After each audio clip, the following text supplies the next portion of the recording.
নমস্কার। আড্ডায় পল্লবীতে আপনাদের স্বাগত জানাই। আশা করব আপনারা সকলে খুব ভালো আছেন।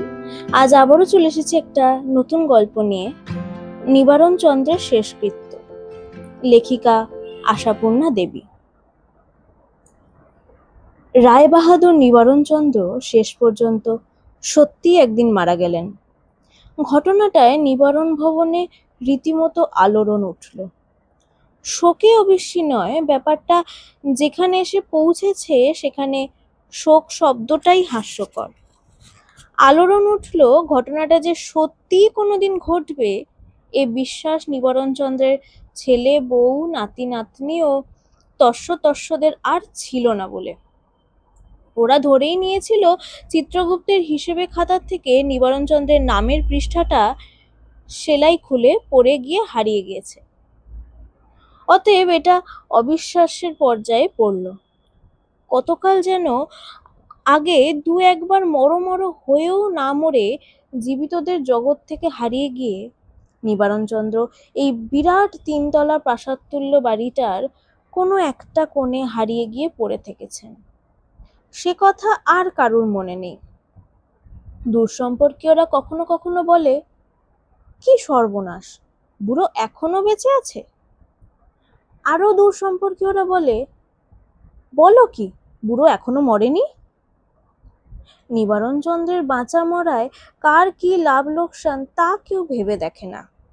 যেন লোকটা অন্যায় সুযোগ নিচ্ছে, যেন প্রাপ্যের অধিক পাচ্ছে। বাড়ির লোকেরা এসব বলে না, কারণ তারা কেউ ওকে নিয়ে আর মাথায় ঘামায় না। ওদের নিজেদের জন্ম মৃত্যু বিবাহকে কেন্দ্র করে যে জীবনলীলা আবর্তিত হচ্ছে নিবারণ চন্দ্রের সঙ্গে তার কোনো যোগ নেই। নিবারণ চন্দ্র ওদের পথ জুড়েও বসে নেই। বছরে দু একবার হয়তো বাড়ির সদস্যরা কোণের দিকটার ঘরের দরজায় গিয়ে দাঁড়ায়, বিজয়া দশমীর পরের দিন সকালে অথবা পয়লা বৈশাখের দুপুরে, আবার মাঝে মধ্যে কোনো নতুন বর কনেকে নিয়ে, এই পর্যন্ত।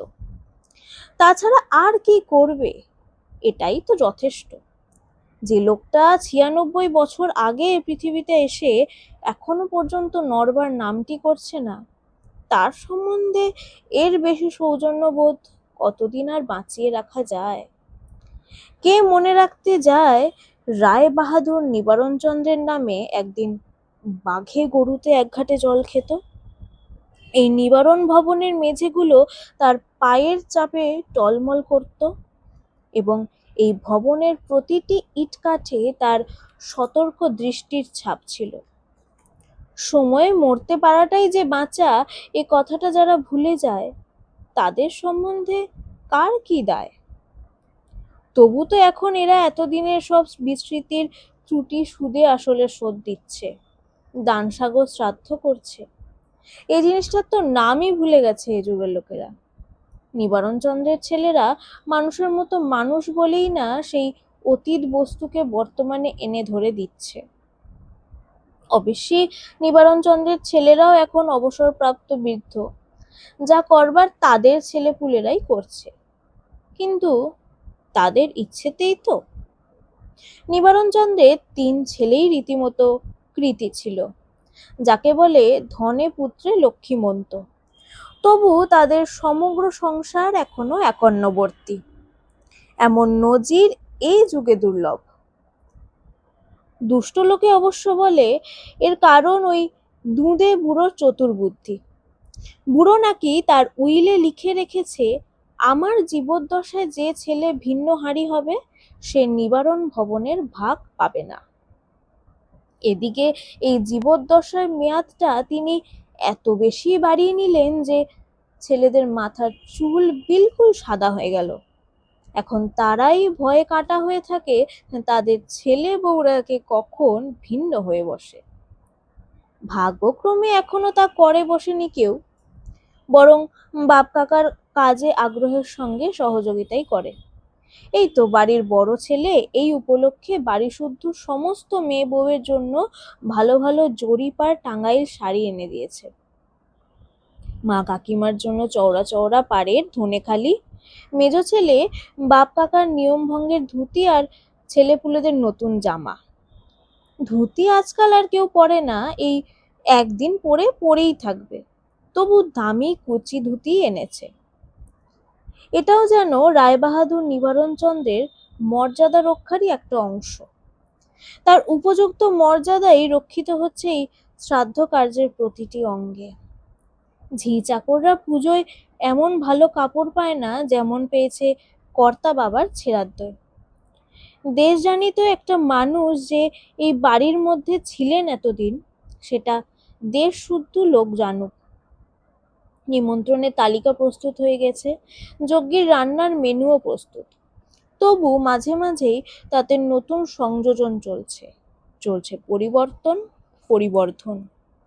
হঠাৎ ছেলেদের মনে পড়ছে বাবা এটা খেতে ভালোবাসতেন, মেয়েদের মনে পড়ছে এটা বাবার রোগের জন্য খাওয়া বন্ধ হয়ে গেছিল। এই ভোজের মেনুতে সেগুলো জুড়ালে বাবার আত্মার তৃপ্তি। অতএব জোড়া হচ্ছে তাই। ব্রাহ্মণ ভোজন টোজন হাবিজাবিগুলো শ্রাদ্ধের দিনই মিটিয়ে ফেলে প্রধান ভোজটা রাখা হচ্ছে নিয়ম ভঙ্গের দিন।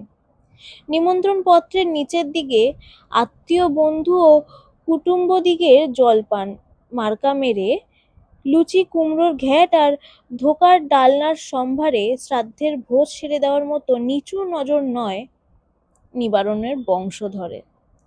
তারা ওই সব আত্মীয় কুটুম্ব বন্ধুদের দুটো ভালো মন্দ খাওয়াতে চায় এই উপলক্ষে। এ তো আর কারোর ছেলের নাতির ভাত হইতে বিয়ে নয় যে একজনের পকেটের ব্যাপার, এ হলো গিয়ে পুরো পারিবারিক দায়। নিবারণের কৃতি প্রপৌত্রটি পর্যন্ত এতে হাত মিলিয়েছে। আত্মীয় স্বজন ছাড়াও কর্তাদের প্রাক্তনকালের অফিসের সহকর্মী যারা এখনো বেঁচে বর্তে আছেন, তাদের ছেলেদের অফিসের বস টস, এরা রয়েছেন নিমন্ত্রিতের তালিকায়। রয়েছেন 2-4 জন সাহেব বউ। কাজের রান্নার মেনুতে মাছ মাংস চপ কাটলেট ফ্রাই ছাড়াও মুরগিটা রাখতে হয়েছে। ওটা না হলে ফ্রাইড রাইসটা তেমন জমে না। অবশ্য এটা নিয়ে বেশ মতভেদ আর কথা কাটাকাটিও হয়ে গেছে জিনিসটা তালিকায় ওঠার আগে। সদ্য পরলোকগত রায়বাহাদুর নিবারণচন্দ্রের 3 কুলের সবাই তো এসে পড়েছে।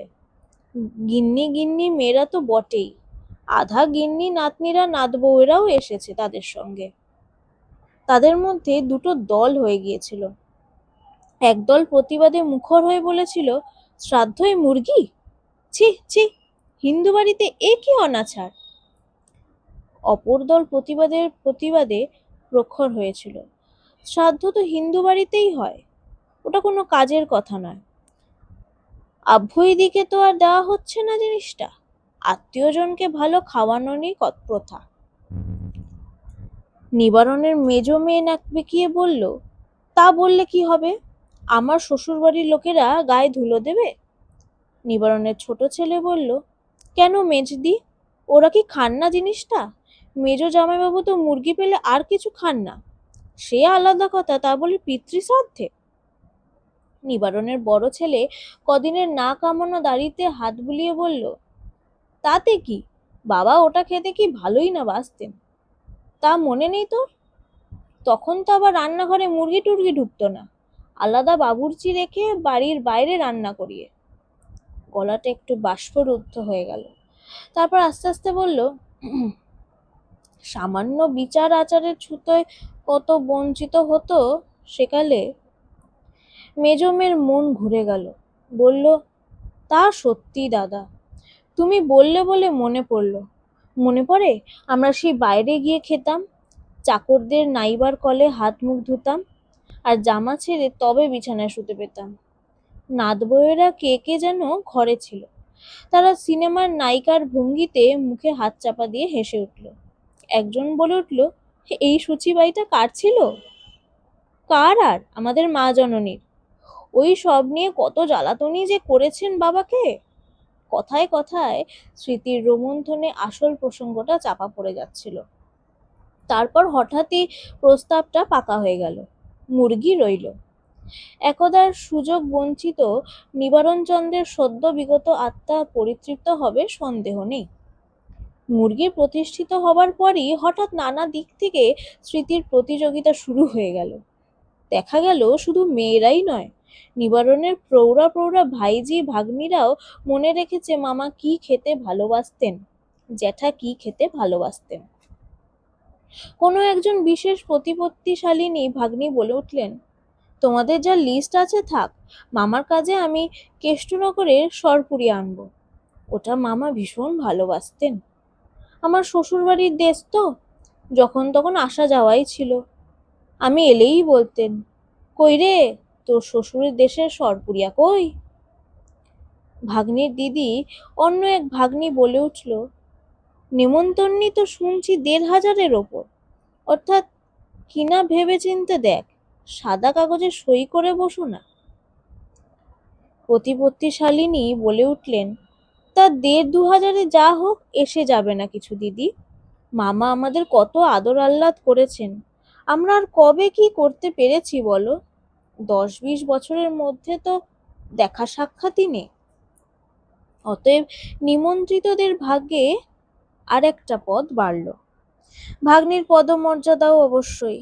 আর তারপর হঠাৎ ঝপাঝপ বেড়েই যেতে লাগলো পদ।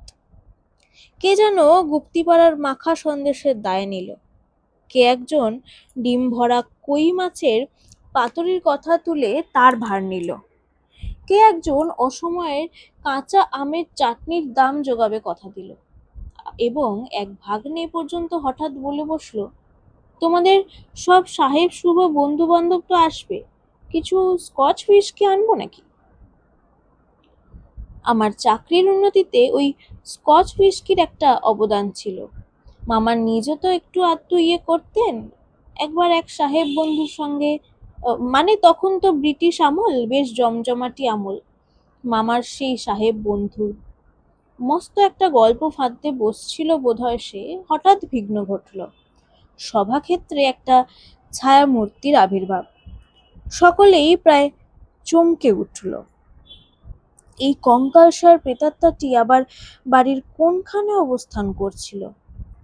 নিবারণের এক নাতনি নিচু গলায় বলল, সাজে মানুষকে কি বদলেই দেয়, এই তো কিছুদিন আগেও দিদিমাকে দেখে গেছি, তখন ৮৩ বছর বয়স, রোগা এক খাবলা মানুষ, তবু বড় সিঁদুরের টিপে চওড়া পাড় শাড়িতে একগোছা চুড়িতে কি জলজলেই দেখিয়েছে।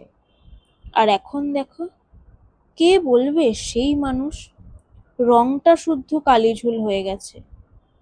বুড়োতেও তো পাকা আমটি ছিলেন। যার সম্পর্কে মন্তব্যটি উচ্চারিত হলো তার কানে অবশ্য কথাটা পৌঁছলো না, কারণ বয়সের ছাপ তো তারও চোখে কানে দাঁতে সর্বত্রই পড়েছে। রায়বাহাদুর যদি এতাবৎকাল টিকে না থাকতেন, ওর সম্পর্কেই হয়তো বলা হতো, ও বাবা, বুড়ি এখনো আছে, কি সর্বনাশ, এখনো মরেনি। কিন্তু যেহেতু হেমাঙ্গিনী দেবী নিবারণচন্দ্রের থেকে ১৩ বছরের ছোট, তাই ওর বয়স নিয়ে কেউ মাথা ঘামায়নি। এমনকি একটা পক্ষাঘাতগ্রস্ত রোগীর সেবা চালিয়ে যাওয়া ওর সাধ্য সাপেক্ষ হওয়া উচিত কিনা সেটাও কেউ ভেবে দেখেনি। একটা চাকর তো রয়েছে, ওকে নড়াতে সরাতে, আর কি, বাবার সেবা মা করবেন, এটাই তো স্বাভাবিক। তাছাড়া বাড়ির সবাই তো চিরকাল জানে গিন্নির কাজ ভিন্ন কর্তার পছন্দ হয় না। অবশ্য যখন এই পৃথিবীতে থাকার মতো করেছিলেন তিনি, এটা তখনকার কথা।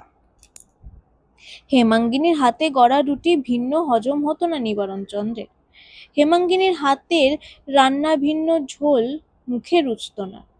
তবে এসব অপমানের পর আবার কোন বৌমা নাত বৌমা তার জন্য এগিয়ে আসতে যাবে?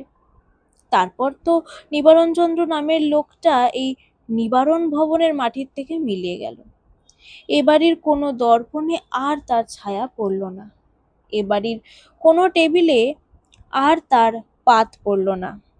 শুধু হেমাঙ্গিনী নামের একটা রোগা পাতলা মানুষের হেফাজতে রয়ে গেলেন যুগ যুগান্ত কাল ধরে। ওই যুগগুলো যে হেমাঙ্গিনীর ওপর দিয়েও বয়ে যাচ্ছে সেটা কারো খেয়ালে এলো না। প্রথম প্রথম হেমাঙ্গিনী, মানে ছেলেদের যখন কৃষ্ণ কেশোদাম ছিল, যখন তখন ছুটে আসতেন। ওরে ডাক্তারবাবুকে শিগগির একবার খবর দে, বুকে ব্যথা বলছেন। তারপর ক্রমশ মাঝে মাঝে এসে বলতেন, দেখ ডাক্তারবাবুকে একবার খবর দিলে হতো, কতদিন ধরেই বলছেন বুকটায়। তারপর অনেকদিন পরে পরে কখনো সখনো আস্তে ওদের দরজায় এসে দাঁড়াতেন, বলতেন, তোরা কেউ একবার আসতে পারবি, কিরকম যেন করছেন। তখন ছেলেদের চুলও সাদা হয়ে এসেছে, কারো ব্লাড প্রেশার, কারো ডায়াবেটিস। নাতিরা একবার ঘুরে এসে বলতো, ও কিছু না, বোধহয় পেটে গ্যাস হয়েছিল। নাতবউরা চুপি চুপি হাসাহাসি করত। ঠাকুমার ভয়ের কিছু নেই, ওনার অমর বর পাওয়া হচ্ছে। তারপর কতদিন যেন হেমাঙ্গিনী আর ছেলেদের কাছে এসে দাঁড়াননি, কে জানে। শেষের দিনটা এলো একেবারে নিঃশব্দে। চাকরটা এসে বলল, বাবু, ঠাকুমা বললেন আপনারা সবাই ও ঘরে আসুন। বহুদিন পরে হেমাঙ্গিনী আজ এই ঘরে এসে দাঁড়ালেন। আসতে বললেন, তোমাদের কাছে একটা কথা বলতে এসেছিলাম। হেমাঙ্গিনীর ছেলে, বউ, নাতি নাতনিরা কিন্তু হৃদয়হীন নয়, তাই সবাই মিলে ব্যস্ত হয়ে বলল, তা তুমি নিজে বলতে এলে কি বলে, আমাদের ডাকলেই তো হতো। ধান পড়া হেমাঙ্গিনী বউ দেখে ওদের এই প্রথম মনে পড়ল মাও বুড়ো হয়েছেন। তবে সেজনাতি বলে উঠল, আচ্ছা ঠাকুমা, একেবারে এই বিছানার চাদরটা কি না পরলেই চলে না? আজকাল তো বাবা সকলেই দেখি শাড়ি ফাড়ি চুড়ি টুড়ি পরে। হেমাঙ্গিনী এই কথা উত্তর দেন না, শুধু তার দিকে একবার তাকিয়ে দেখে বলেন, যা বলতে এসেছিলাম। একটু থামলেন, তারপর বেশ স্থির স্বরেই বললেন, শুনলাম কর্তা কি কি খেতে ভালোবাসতেন তার ফর্দ তৈরি হচ্ছে, ভোজ খাওয়ানো হবে বলে। তাই মনে করলাম সত্যিই যদি এর কোনো মানে থাকে, তাহলে ওই ফর্দর সঙ্গে দুটো ভালো আঙুর লিখে নে। কি লিখে নেব? চমকে উঠল উদ্দিষ্ট ব্যক্তিরা। হেমাঙ্গিনী বললেন, ওই তো বললাম, বড় বড় ভালো আঙুর। আর একটু থামলেন, সকলের দিকে চোখ ফেলেও কারোর দিকে না তাকিয়ে বললেন, অনেক দিন থেকে খাওয়ার ইচ্ছে হয়েছিল, কেবলই বলতেন, কিন্তু শেষ পর্যন্ত আর হয়ে ওঠেনি। অনেক দিন ধরেই বলেছেন। ঘরের লোকেরা প্রায় সর্পাহতের মতো আর্তনাদ করে উঠল। অনেক দিন ধরে ইচ্ছা হয়েছিল বাবার, দাদুর, মামার, জেঠুর। কি লজ্জা, কি লজ্জা! মরমে মরে গেল ওরা সবাই। হেমাঙ্গিনী ওদের দিকে তাকাচ্ছেন বলে মনে হলো না, বোধহয় দেয়ালের দিকেই তাকিয়ে রইলেন। একটু পরে বোধহয় সামলে নিয়ে ছোট বলে উঠল, এ কথা বলার থেকে তুমি আমাদের গালে একটা চড় মারলে না কেন মা?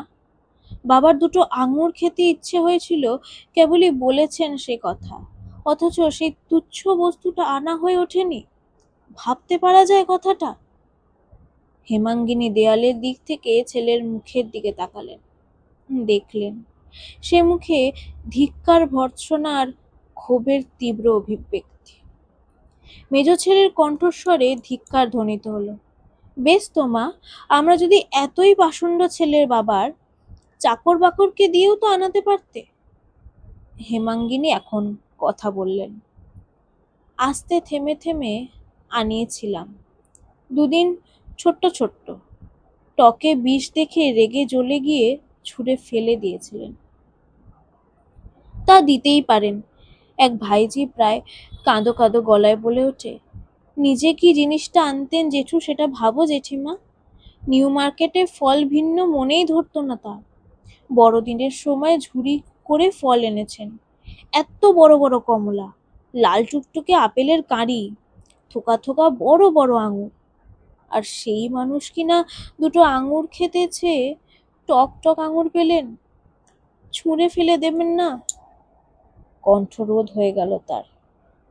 বড় ছেলেও রুদ্ধ কণ্ঠে বলে, কথাটা একবার কেন আমাদের কানে তুললে না মা? বাড়িতে এত জিনিস আসছে, এত টাকা খরচ হচ্ছে। আর মেজ মেয়ে বলে, দুঃসময় কিছু বলা উচিত নয় মা, তবু না বলেও পারছি না, ইদানিং তুমি বাবাকে বড্ড করেছো। মানুষটা যে চিরদিন কি শৌখিন, কি বাবু, কি নবাব মেজাজি ছিলেন সেটা যেন ভুলেই গিয়েছিলে। মাঝে মাঝে তো দেখে গেছি বিছানার কি ছিঁড়ি ছাদ, পরণ পরিচ্ছদেও। তারও বলতে বলতে গলা ধরে এলো। ছোট ছেলে আরেকবার বলল, ওসব তবু ধরছি না, কিন্তু ভাবতে মাথা কাটা যাচ্ছে। বাবার একটু আঙুর খেতে ইচ্ছে হয়েছে, চেয়ে চেয়ে পাননি। কি করে পেরেছিলে মা? হেমাঙ্গিনী তার ক্ষীণ দৃষ্টি চোখে সকলের মুখের দিকে একবার চোখ বোলাতে চেষ্টা করলেন। ঝাপসা ঝাপসা একটা অবয়ব ছাড়া কিছু বুঝতে পারলেন না। তাই বোধহয় আবার দেয়ালের দিকে তাকিয়ে রইলেন। ওই দেওয়ালটায় কি আরো বহু বহু মাথা কাটা যাওয়া ইতিহাস লেখা রয়েছে, সেটাই পড়ছেন। কিন্তু এই আবেগের স্রোতের মধ্যেও কেমন করে যে তিনি নিজেকে এমন নিরাবেগ রাখতে পারলেন। একেবারে শুকনো খটখটে গলায় আস্তে আস্তে থেমে থেমে বললেন, তোমরা নিজেদের নানান জ্বালায় ব্যস্ত থাকো বাবা, তাই তোমাদের ব্যস্ত করতে লজ্জা করেছে। লজ্জা? লজ্জা করেছে? একযোগে কে কে যেন বলে উঠল, বলতে তোমার লজ্জা করেছে? একটা টনটনে গলা বলে উঠল, এটা বলতেই তোমার লজ্জা করা উচিত ছিল দিদা। ছি, ভাবতে গেলে বিশ্বাস হচ্ছে না তোমার এই অদ্ভুত লজ্জা দেখে হাসবো না কাঁদবো ভেবে পাচ্ছি না। সারা ঘরে এই কথার সমর্থনের ঢেউ খেলে যায়। কিন্তু এই লজ্জার আঘাতে জর্জরিত হেমাঙ্গিনী দেবী কাঠগড়ার আসামির মতো মাথা হেঁট করে দাঁড়িয়ে না থেকে হঠাৎ কেমন করে বেসুরো ভাঙা গলায় বলে ওঠেন, ও মা, কি আশ্চর্য! তোদেরও তাই মনে হতো? আমিও যে ভাবছি ওই কথা। হঠাৎ ঘর থেকে বেরিয়ে যান। কোনটা করতে কে জানে। আশা করব গল্পটা আপনাদের খুব ভালো লেগেছে। ভালো লেগে থাকলে ভিডিওটি শেয়ার করবেন এবং লাইক কমেন্ট করে জানান কেমন লাগলো। কোনো রকম ভুল ত্রুটি হলে ক্ষমা করবেন। ধন্যবাদ।